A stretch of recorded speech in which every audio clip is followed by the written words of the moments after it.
વડોદરામાં નવનિર્મિત સરદારધામ 3નું વડાપ્રધાન શ્રી નરેન્દ્રભાઈ મોદીના હસ્તે ભવ્ય લોકાર્પણ। રૂ150 કરોડના ખર્ચે નિર્મિત સંકુલમાં 2000 વિદ્યાર્થીઓને સ્પર્ધાત્મક પરીક્ષાઓ અને વ્યવસાયલક્ષી તાલીમ મળશે। વડોદરા, તા 11 મે 2026 સોમવાર। વડાપ્રધાન નરેન્દ્રએ આજે વડોદરાની મુલાકાત દરમિયાન વાઘોડિયા ચોકડી નજીક પાટીદાર સમાજ દ્વારા નિર્મિત ભવ્ય સરદારધામ 3નું લોકાર્પણ કર્યું હતું। આશરે રૂ150 કરોડના ખર્ચે નિર્માણ પામેલા આ વિશાળ સંકુલમાં 2000મી વધુ વિદ્યાર્થીઓને સ્પર્ધાત્મક પરીક્ષાઓની તાલીમ, રહેઠાણ તેમજ વ્યવસાયલક્ષી માર્ગદર્શન આપવામાં આવશે। કાર્યક્રમમાં મુખ્યમંત્રી ભૂપેન્દ્ર પટેલ, નાયબ મુખ્યમંત્રી હર્ષ સંઘવી સહિત અનેક આગેવાનો, ઉદ્યોગપતિઓ, સમાજના અગ્રણીઓ અને મોટી સંખ્યામાં નાગરિકો ઉપસ્થિત રહ્યા હતા। તેમણે કહ્યું કે ભાષાના આધારે થતા ભેદભાવને દૂર કરી કૌશલ્ય વિકાસ, નવીનતા, સંશોધન અને એપ્રેન્ટિસશીપ દ્વારા યુવાનોને વધુ સશક્ત બનાવવામાં આવી રહ્યા છે। સ્ટાર્ટઅપ ઇન્ડિયા અભિયાનથી નાના શહેરોના યુવાનોમાં પણ ઉદ્યોગસાહસિકતા વિકસી રહી હોવાનું તેમણે જણાવ્યું હતું। ગુજરાતના ઔદ્યોગિક વિકાસ અંગે વડાપ્રધાનશ્રીએ જણાવ્યું હતું કે રાજ્ય સેમિકન્ડક્ટર, ગ્રીન એનર્જી, એરોસ્પેસ અને એડવાન્સ એન્જિનિયરિંગ જેવા ક્ષેત્રોમાં નવી ઓળખ ઊભી કરી રહ્યું છે। સાણંદ, ધોલેરા અને સુરતમાં સેમિકન્ડક્ટર પ્રોજેક્ટ્સ ઝડપથી આગળ વધી રહ્યા છે ત્યારે વડોદરા મેન્યુફેક્ચરિંગ અને ટ્રાન્સપોર્ટ ક્ષેત્રે મહત્વપૂર્ણ કેન્દ્ર તરીકે ઉભરી રહ્યું છે।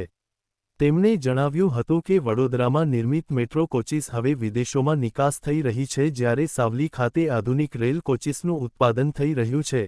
આ પ્રસંગે મુખ્યમંત્રી શ્રી ભૂપેન્દ્ર પટેલે જણાવ્યું હતું કે સરદાર સાહેબના સપનાના ભારતના નિર્માણ માટે વડાપ્રધાન શ્રી નરેન્દ્રભાઈ મોદી સંકલ્પબદ્ધ છે।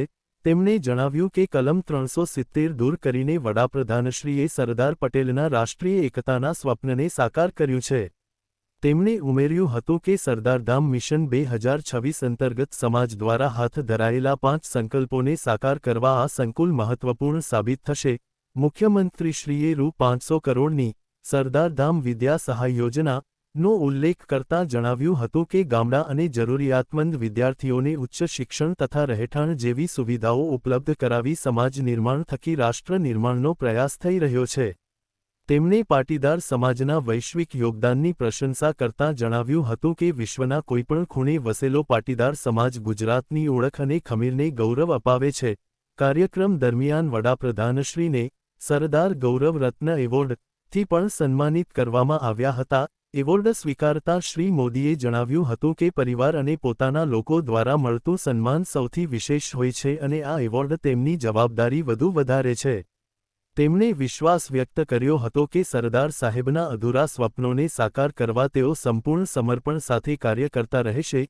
સરદારધામના ટ્રસ્ટી ગગજીભાઈએ સ્વાગત પ્રવચનમાં જણાવ્યું હતું કે સરકાર અને સામાજિક સંસ્થાઓ એક જ સિક્કાની બે બાજુ સમાન છે અને વિકસિત ભારતના સ્વપ્નને સાકાર કરવામાં સરદારધામ સતત યોગદાન આપતું રહેશે। જાણીતા ઉદ્યોગપતિ પંકજએ પણ પ્રસંગોચિત પ્રવચન કર્યું હતું। આ કાર્યક્રમમાં કેન્દ્રીય મંત્રી મનસુખ માંડવિયા, પ્રદેશ પ્રમુખ જગદીશ વિશ્વકર્મા, નાણાં મંત્રી કનુભાઈ દેસાઈ સહિત રાજ્ય સરકારના વિવિધ મંત્રીઓ, સાંસદો, ઉદ્યોગપતિઓ, પદ્મશ્રી અને પદ્મવિભૂષણ સન્માનિત મહાનુભાવો તથા હજારોની સંખ્યામાં નાગરિકો ઉપસ્થિત રહ્યા હતા। દેશ વડાપ્રધાન શ્રી નરેન્દ્રભાઈ મોદીનો વડોદરામાં ભવ્ય રોડ શો।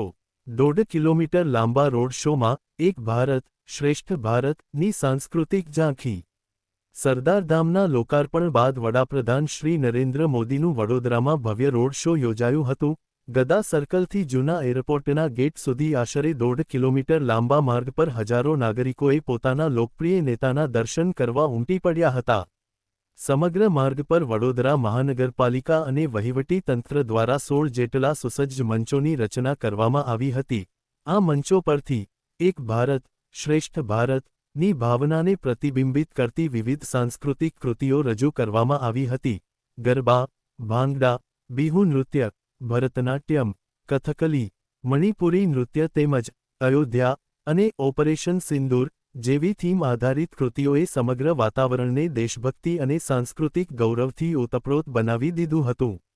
ગુજરાતની પરંપરાગત ગરબાની રમઝથી શરૂ થયેલા આ રોડ શોમાં બંગાળી, આસામી, તમિલ, કેરળ અને પંજાબી કલાકારોએ પોતાની વિશિષ્ટ કલા દ્વારા સૌનું મન મોહી લીધું હતું। વિવિધ લોકનૃત્યો અને શાસ્ત્રીય નૃત્યોની આ ભવ્ય ઝાંખીએ સમગ્ર કાર્યક્રમને યાદગાર બનાવી દીધો હતો. લોકાર્પણ બાદ વડાપ્રધાનશ્રીએ સરદાર સાહેબની પ્રતિમાને પુષ્પાંજલિ અર્પણ કરી સમગ્ર સંકુલનું નિરીક્ષણ કર્યું હતું. આ પ્રસંગે તેમણે વૈશ્વિક આર્થિક પરિસ્થિતિ, દેશની આત્મનિર્ભરતા અને સામાન્ય નાગરિકોની જવાબદારી અંગે મહત્વપૂર્ણ માર્ગદર્શન આપ્યું હતું. રોડ શોમાં વડાપ્રધાનશ્રી સાથે મુખ્યમંત્રી શ્રી ભૂપેન્દ્ર પટેલ, નાયબ મુખ્યમંત્રી શ્રી હર્ષ સંઘવી તથા સંગઠનના પ્રદેશ પ્રમુખ શ્રી જગદીશ વિશ્વકર્મા પણ ઉપસ્થિત રહ્યા હતા. સમગ્ર વડોદરા શહેર દેશભક્તિના રંગમાં રંગાઈ ગયું હતું અને લોકોમાં અપૂર્વ ઉત્સાહ અને ઉમંગ જોવા મળ્યો હતો. વડાપ્રધાનશ્રીએ પોતાના સંબોધનમાં જણાવ્યું હતું કે છેલ્લા કેટલાક વર્ષોમાં કોરોના મહામારી, વૈશ્વિક આર્થિક મંદી અને પશ્ચિમ એશિયામાં વધતા સંઘર્ષોને કારણે સમગ્ર વિશ્વ અસ્થિર પરિસ્થિતિમાંથી પસાર થઈ રહ્યું છે. આવી સ્થિતિમાં દેશના સામાન્ય નાગરિકો પર ઓછામાં ઓછો બોજ પડે તે માટે કેન્દ્ર સરકાર સતત પ્રયાસ કરી રહી છે. તેમણે દેશવાસીઓને જવાબદાર નાગરિક તરીકે દેશના આર્થિક હિતને ધ્યાનમાં રાખીને જીવનશૈલીમાં જરૂરી પરિવર્તન લાવવાની અપીલ કરી હતી. શ્રી મોદીએ જણાવ્યું હતું કે દેશની વિદેશી મુદ્રાનો મોટો હિસ્સો ક્રૂડ ઓઇલ, ખાદ્યતેલ અને સોનાની આયાત પાછળ ખર્ચાય છે. તેથી નાગરિકોએ પેટ્રોલ અને ડીઝલનો ઓછામાં ઓછો ઉપયોગ કરવો જોઈએ અને મેટ્રો, ઇલેક્ટ્રિક બસો, જાહેર પરિવહન તથા કાર્પુલિંગને પ્રોત્સાહન આપવું જોઈએ. તેમણે વર્ચ્યુઅલ મીટિંગ્સ અને વર્ક ફ્રોમ હોમ મોડલને વધુ પ્રાથમિકતા આપવા અનુરોધ કર્યો હતો.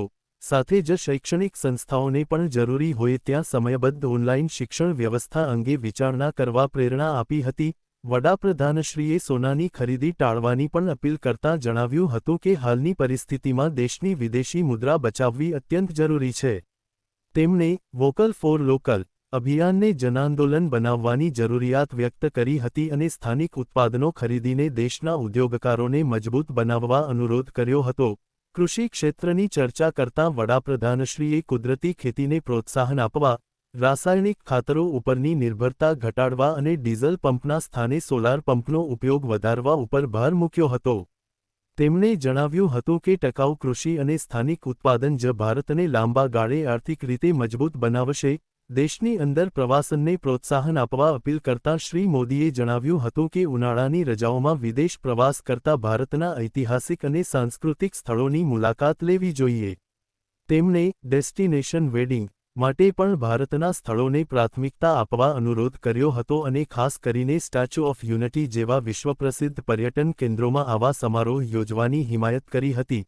સરદારધામના કાર્યોની પ્રશંસા કરતાં વડાપ્રધાનશ્રીએ જણાવ્યું હતું કે આવી સંસ્થાઓ યુવાનો માટે લોન્ચિંગ પેડ સમાન છે. તેમણે કહ્યું હતું કે શિક્ષણ અને સંસ્કારથી જ સમાજ અને રાષ્ટ્રનું ભવિષ્ય મજબૂત બને છે. અમદાવાદ, સુરત, રાજકોટ, ભુજ, મહેસાણા અને દિલ્હી સહિતના સરદારધામ કેન્દ્રો યુવાનોના જીવન ઘડતરમાં મહત્વપૂર્ણ ભૂમિકા ભજવી રહ્યા હોવાનું તેમણે જણાવ્યું હતું. શિક્ષણ ક્ષેત્રે સરકારના પ્રયાસોની ચર્ચા કરતાં વડાપ્રધાનશ્રીએ નવી રાષ્ટ્રીય શિક્ષણ નીતિનો ઉલ્લેખ કર્યો હતો.